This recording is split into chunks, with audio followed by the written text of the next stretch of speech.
আল্লাহ তাআলা সূরা ফুরকানে জানিয়ে দিলেন ওয়াকাদিমনা ইলা মা আমিলু মিন আমালিন ফাজআলনাহু হাবাআম মানসুরা। বলেন নাউযুবিল্লাহ। আল্লাহ রাব্বুল আলামিন বললেন, আল্লাহ রাব্বুল আলামিন কোরআন কারীমে জানিয়ে দিলেন আমার এমন কত বান্দা রয়েছে তাদের অনেক আমল না মানিয়ে উঠবে, দেখানো আমল, রিয়াযুক্ত আমল, কিন্তু কাল কিয়ামতের মুসিবতের সময় সেই আমলগুলোকে ধূলিকণা, বিক্ষিপ্ত ধূলিকণা নয় আমি উড়িয়ে ভস্ম করে নষ্ট করে দিয়ে সেই সব বান্দাদেরকে জাহান্নামের অধিবাসী বানায় দেব। নাউযুবিল্লাহ। পায়রাম। তাহলে মুসলমান কেমন হতে হবে আমাদেরকে? একটা উদাহরণ দিচ্ছি, সকলে হয়তো শুনেছেন, কিন্তু তাকওয়া কাকে বলে শুনে অবাক হয়ে যাবেন। হযরত ওমর রাদিয়াল্লাহু তাআলা আনহু, তার শাসন ক্ষমতা চলছে, তার শাসনের সময় ছদ্মবেশে ওমর রাদিয়াল্লাহু তাআলা আনহু চলাফেরা করেছেন। আমরা সকলে জানি কিনা? জানেন না? অর্ধ জাহান করেছে শাসন, অর্ধ জাহান করেছে শাসন, তালি দেওয়া জামা গায়ে, আটার বস্তা পিঠে করে নিয়ে সেবিত দৃষ্টময়। আজ কোথা গেল সেই মানব দরদি তাওহীদি সন্তান? কোথা গেল সেই সোনার মানুষ? কোথা সেই মুসলমান? কোথা গেল সেই সোনার মানুষ? কোথা সেই মুসলমান? ঠিক কিনা বলেন? ওই কি মুসলমান আছে? ক্ষমতা আছে না আমাদের মাঝে? কি ওমরের মতো চরিত্র আছে? আর ওমর রাদিয়াল্লাহু আনহু মুসলমান ছিলেন কিনা বলেন? মুসলমান ছিলেন না?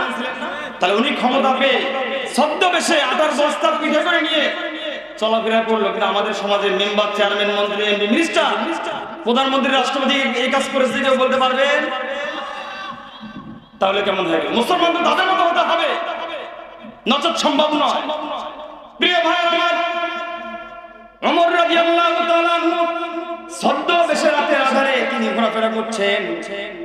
ঘোরাফেরা এক পর্যায়ে দেখলেন যে একটা অন্ধকার কুঠুর থেকে, ঘর থেকে যেন কি সাউন্ড আসতেছে, মেইলি করতে সাউন্ড আসতেছে। অবাক হয়ে গেলে এত রাতে কেন সাউন্ড?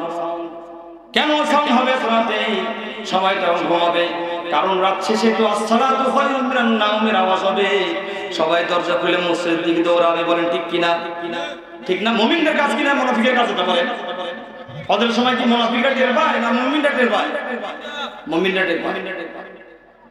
আমিরুল মুমিনিন খলিফাতুল মুসলিমিন মনে মনে ভাবলেন এত রাতে তো কোনো রাত জাগার কথা না, কেন শব্দ আসলো? কে আলাপ করতেছে?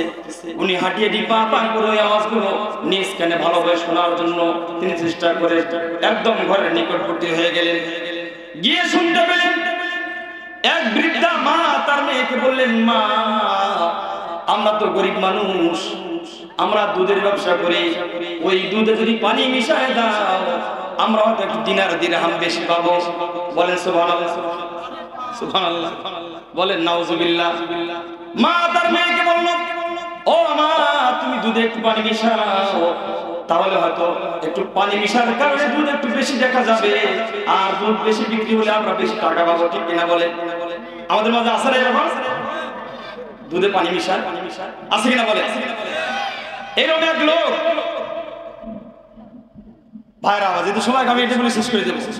প্রিয় ভাইরা আমার, মা তার মেয়েকে বলার সাথে সাথে মেয়ে উত্তর দিল, মা, এটা তো করা যাবে না, কারণ আমাদের সমাজে কোরআন দিয়ে আইন চলে। কি দিয়ে আইন চলে? কোরআনের আইন বলবৎ আছে, চালু আছে, চলমান আছে মা। এই জন্য কোরআনের আইন বিধায় চলে, দুধে পানি মেশানো যাবে না। ও মা, তুমি কি জানো না আমিরুল মুমিনিন খলিফাতুল মুসলিমিন এই কাজগুলো করতে নিষেধ করেছেন? বলেন সুবহানাল্লাহ। মা সঙ্গে সঙ্গে বলে, ও আমার মেয়ে, আদরের কন্যা, তুমি কি জানো ওমর রাদিয়াল্লাহু তাআলা আনহু কোথায়? ওমর কোথায়? আর আমাদের ঘর একদম প্রত্যন্ত অঞ্চলে, কিভাবে ওমর জানবে? হঠাৎ করে মেয়ে বলে, ও মা, তুমি জানো না ওমর যেহেতু জানে না, কিন্তু ওমরের খোদা, ওমরের রব, আমার রব কিন্তু ঠিকই জানে। ঠিক কিনা বলে? বলেন না সুবহানাল্লাহ।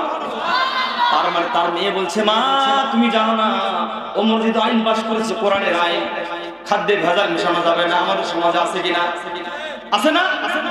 কিন্তু তার কথা ছিল খাদ্যে ভেজাল মেশানো যাবে না। আর তার মেয়ে বলল, মা, দুধে পানি মিশানো যাবে না, কারণ আমাদের আমিরুল মুমিনিন খলিফাতুল মুসলিমিন নিষেধ আছে, যদি আমরা ধরা পড়ে যাই হয়তো কল্লা থাকবে না, নসদ আমার জেল জুলুম জরিমানা হয়ে যাবে। মা আমরা আল্লাহকে ভয় করি, আল্লাহকে ভয় করে আমরা দুধে পানি দিতে পারি না। আমিরুল মুমিনিন শুনে হৃদয় ভরে গিয়েছে, আর আল্লাহর দরবারে শুকরিয়া আদায় করে বলি, ও আমার আল্লাহ তাআলা, তুমি এমন সমাজে এমন রাষ্ট্রের দায়িত্ব দিয়েছো, একদম অন্ধকার ঘরের মধ্যে মা মেয়ের কথোপকথন শুনে আমার কলিজা ঠান্ডা হয়ে গিয়েছে। আল্লাহ রাব্বুল আলামিনের তাকওয়া অর্জন হয়েছে, এই তাকওয়া তুমি এলাকায় সমাজে প্রত্যেকটা ঘরে ঘরে তুমি পৌঁছে দাও, বলেন সুবহানাল্লাহ। এরকম তাকওয়া দরকার আছে কিনা বলেন? আমিরুল মুমিনিন তারপরের দিন রাজসভা থেকে ওই মেয়েকে ডাকলেন, তলব করলেন যে তোমাদের ডাকছে আমিরুল মুমিনিন, এদের কলিজায় পানি নাই, হয়তো আমাদের বিচার হয়ে যাবে। মা মেয়ে কথা বলা শুরু করেছে, ও মা কি জন্য ডাকলো আমিরুল মুমিনিন, এতদিন ডাকলো না। মা মনে করলো, মা ওই যে রাতে পানি মিশানোর কথা বলেছিলাম দুধে, হয়তো আমিরুল মুমিনিন খলিফাতুল মুসলিমিন যে কোনো ভাবে জানতে পেরেছে, হয়তো আমাদের অবস্থা খারাপ। প্রিয় ভাইরা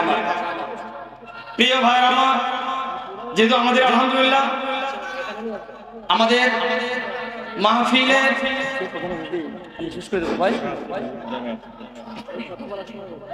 আলহামদুলিল্লাহ আমাদের মাঝে আজকের মাহফিলের সম্মানিত প্রধান অতিথির আগমন।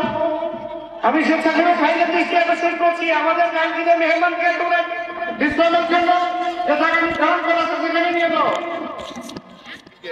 লিল্লাহি তাকবীর, লিল্লাহি তাকবীর। প্রধান অতিথির আগমন, শুভেচ্ছায় স্বাগতম। বল্লমঝড়বাসীর পক্ষ থেকে নারায়ে তাকবীর। ভাইরা আমার, সর্বশেষ ওই মেয়েকে পরে ওমর রাদিয়াল্লাহু তাআলার ছেলে আসামের সাথে বিয়ে দিয়ে আল্লাহ রাব্বুল আলামিন কি করুণা, কি মেহেরবান, পঞ্চম খলিফা খ্যাত ইসলামের ইতিহাসে ওমর বিন আব্দুল আজিজ রাহমাতুল্লাহ আলাইহি নাম শুনেছি আমরা। তার নানি হলেন ওই যে ওই দুধে পানি না মিশানো সেই মহিলা, বলি সুবহানাল্লাহ। এই জন্য যুবক ভাইদের দৃষ্টি আকর্ষণ করছি, তোমরা যারা এখনো বিয়ে করো না, এই শুধু মেয়ে দেখতে হবে না, তোমাদের মেয়ের মা দেখতে হবে, মেয়ের মায়ের মা দেখতে হবে, তোমাদের নানি শাশুড়ি পর্যন্ত তোমাদেরকে দেখতে হবে, বলে ঠিক কিনা বলে? এই জন্য শুধু মেয়ের চেহারা দেখে কাজ হবে না ভাইরা আমার। অনেক আলেমের মেয়ে দেখা গিয়েছে চরিত্র ভালো না, অনেক ভালো মেয়ে, ভালো মানুষের মেয়ের চরিত্র ভালো নয়, অনেক দেখা গিয়েছে। এই জন্য যে মেয়েকে বিয়ে করবো তোমার যুবক ভাইরা, শুধু মেয়েটার মা দেখবা, তারপর তার মায়ের অবস্থা দেখবে, নারীর অবস্থা কেমন ছিল, ঠিক কিনা বলো? এই জন্য আল্লাহ রাব্বুল আলামিন আমাদের যুবক ভাইদেরকে নেককার পরহেজগারিনী মুত্তাকী মহিলা দিয়ে বিবাহের ব্যবস্থা করে দিন, বলেন আল্লাহুম্মা আমিন।